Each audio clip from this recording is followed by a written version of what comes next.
জয় মা মঙ্গলচণ্ডী বন্ধুরা, কালকে মায়ের অম্বুবাচী যাত্রা।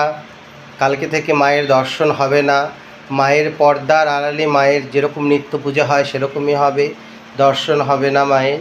তো যেহেতু কালকে অম্বুবাচী, সেই জন্য মাকে আমি খুব গায়ে থেকে যত গয়না আছে সব খুলে দিয়ে মাকে হালকা গয়না পরিয়ে রেখেছি।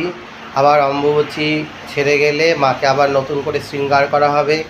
আর আমি প্রত্যেকের কাছে অনুরোধ করব, অম্বুবাচীর সময় কেউ দরজা বন্ধ করে রাখবে না। মাকে যেরকম নিত্য সেবা পুজো চলে সেরকম অবশ্যই সেবা পুজো করবেন, এটাই আমাদের শাস্ত্রের বিধান।